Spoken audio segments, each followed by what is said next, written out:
What's going on, guys? Welcome to Walkie Reviews. Today I'm doing a blind camera comparison for you guys. Two of the phones are the iPhone 15 Pro Max, Xiaomi 14 Ultra. The third one is a mystery, and I will reveal what it is towards the end of this video in the night shootout segment. I'll give you guys my thoughts on the images, and then I'll give you guys 10 seconds to decide which one looks the best to you, and that way we can eliminate any brand biases that you might have, and then we'll truly know which one of these phones is the best when it comes to camera. Anyway, let's kick this off with a little mic test, some video and some slow-mo.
Now, I know what you're thinking.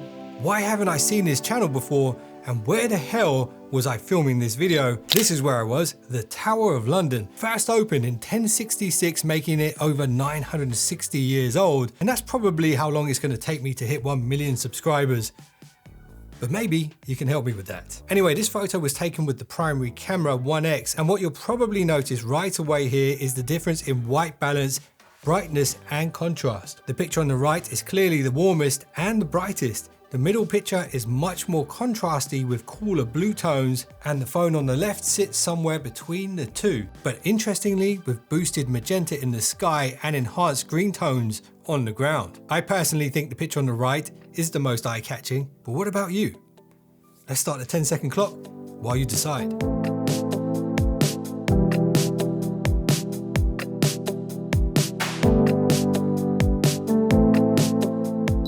Alright, here is King Henry VIII's royal armour, shot in very harsh lighting conditions, and to make things even more challenging, it is behind glass. Now, two things are very clear here. Firstly, the bright backlight is causing huge problems for the phones as they're trying to contain that light, and at the same time trying to figure out what Kelvin it should be shot at to show natural colours on the armour. This is making the photo on the left a little bit too green, and the photo on the right a little bit too warm with those orange tones. And I do believe the center photo may be the most accurate representation of how it actually looked when standing there, but it may be a little too dark in the shadows, and as a result losing some details there. And now the second thing that stands out and is very clear in these photos is that King Henry VIII absolutely positively did not want to be kicked in the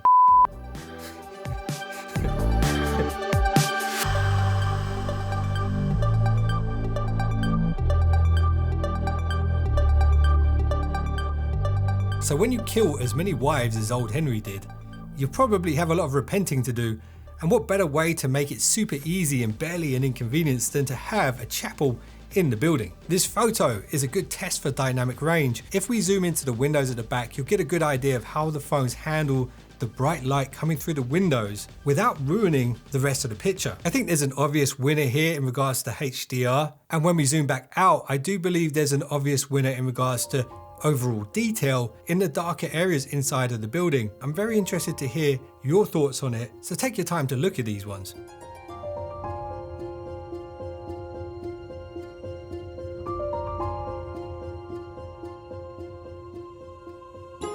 Alright, here's an even more extreme HDR test it was quite dark around the frame of this leaded light window, and there was a strong light beaming through them. And this window kind of reminds me of my old flat in North London, only with much less broken glass and holes in them. Anyway, I'm going to leave this one up to you guys. Let me know.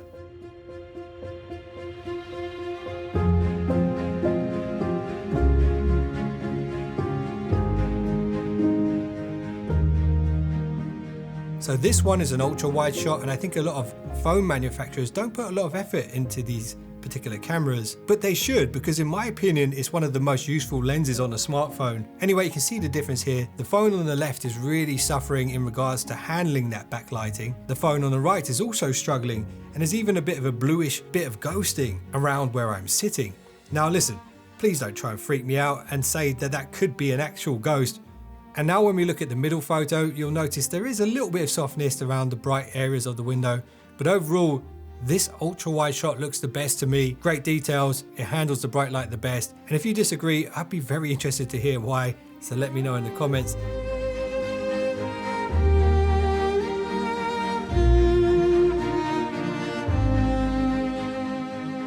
Okay, now let's do a short range 5x zoom test in a slightly lower light condition. It is artificially lit, and we'll do a much further 10x zoom straight after this one in natural light. So check out the fingers on those gauntlets. Let's get a little bit of a closer look at those.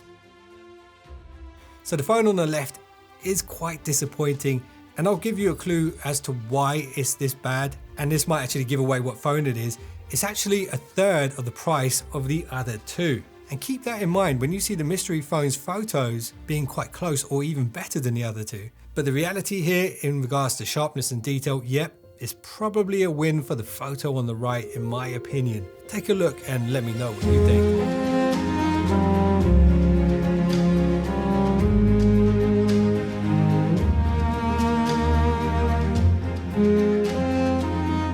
Now let's do a 10x zoom test.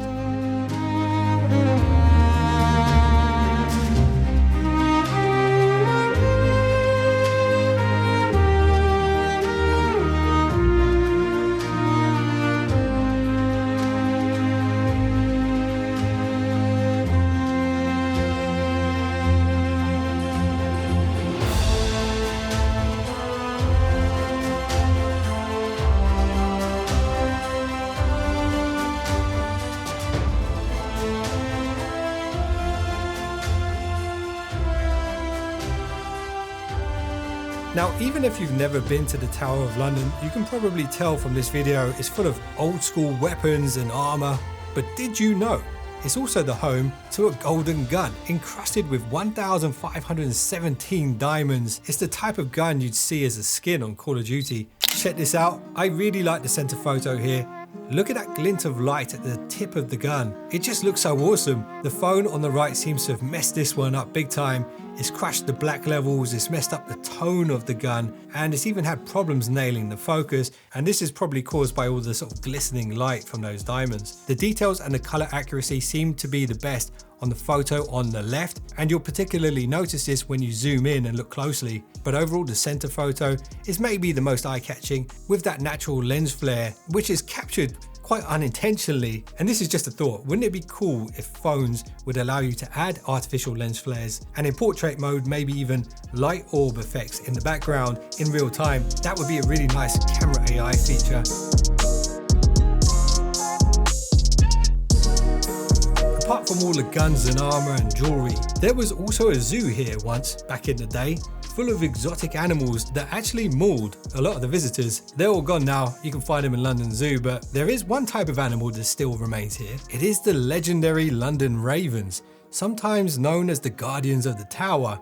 And here's one of them, and this is a great test to see which phone can deliver the best and most accurate details on a darker color subject that's constantly moving. It's no easy task for a smartphone, and if we zoom in post, the phone on the right has completely crushed the shadow details of the raven, which doesn't look good. I think the camera AI made a mistake of trying to make the photo overall too contrasty. The phone on the left has done much better at lifting the shadows here, but it's doing it a bit too much, and as a result it's made parts of the image a little bit too washed out. Now the center photo, I think you'll agree, has undeniably performed the best here. So take a little bit of time to come to your own conclusion on this one, and don't forget to let me know in the comments.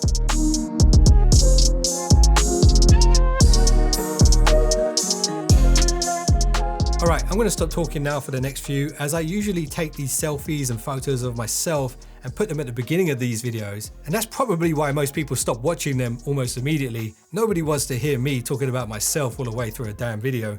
So take a look at these photos and let me know in the comments how the phones stack up and if any of them surprised you.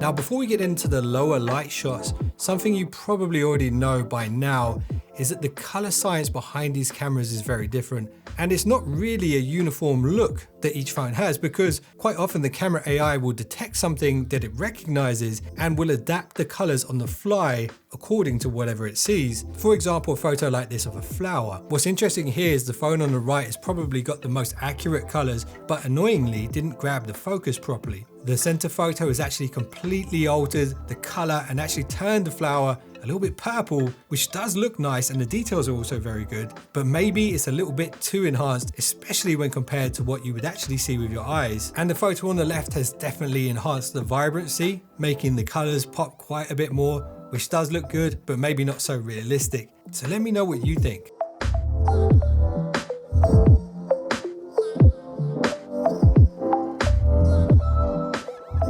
Now let's go from one of the oldest fortresses in London, past the outskirts of the city, and to the oldest pub in Britain. I dare not utter the name of this pub here, as it might give the YouTube algorithm the wrong idea. So this is an interesting picture.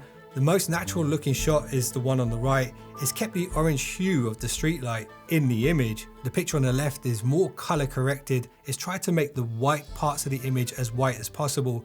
And the center photo holds the neutral ground. It's actually got a bit of that orange hue there from the street light, but it's also pulled out a lot of detail in the sky, which certainly makes it look more dramatic and arguably the best. Can you guess which one is which?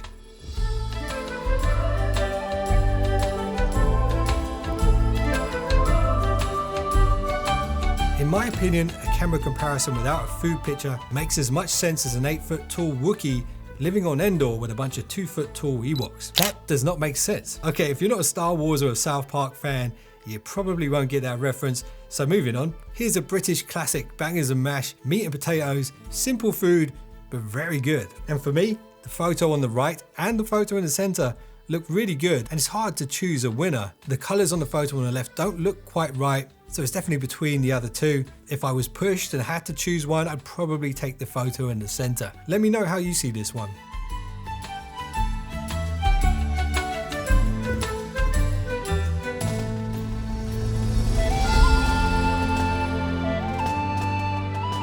Now listen, I want to say cheers to you for staying this long. It is much appreciated. This video hasn't been easy to make. I really wanted to differentiate this camera comparison from other camera comparisons that you typically see, because it's important to realize that generally in these kind of camera comparisons, people, including myself sometimes, like to push their own opinions upon you, and sometimes creators will back their favorite phones even when they're not that good. That's why I decided to make this one like this, to give you a chance to come to your own conclusion, and I hope you can appreciate the effort involved in making it like this. It's incredibly time consuming. Now with that said, let's unveil the mystery phone. You might have guessed it by now, it is the very affordable and surprisingly formidable Nothing Phone 2A. And I put it in this video because, as far as I know, it's the only London-based phone company out there today. And to be honest, considering the price on this thing being just over £300, I'm very impressed with its main camera, and the selfie camera is pretty decent too. And the night mode is surprisingly good. And the Xiaomi 14 is a fully fledged flagship if you didn't already know. It's got very impressive camera hardware in regards to its Leica approved optics, its stepless variable aperture on the main camera, and it's also got Qualcomm's Snapdragon 8 Gen 3, and it's this that handles all of the image signal processing, and it's well known as being one of the best chips out there at the moment. And of course the iPhone 15 Pro Max is what so many people just default to as being the best because it's one of the most popular phones out there, and a lot of people do consider it to be the pinnacle in regards to smartphone video quality. Let me know if that statement held up in this video in your opinion. So ultimately the real question is, when you strip away the branding, the armor so to speak, which phone really kicks the others in the And if you really want to know the answer to that, go back through this video, tally up the scores to find out which phone scores the highest in your eyes. And you could even mute the commentary if you don't want to be influenced by my opinions on these photos. So thank you for making it to the end. I appreciate you guys for watching this one. If you want to see more videos like this semi-blind test with mystery phones, let me know in the comments. If you want to see some more of my camera comparisons, there's some of those on screen right now. Appreciate you guys. See you in the next one. Don't be late.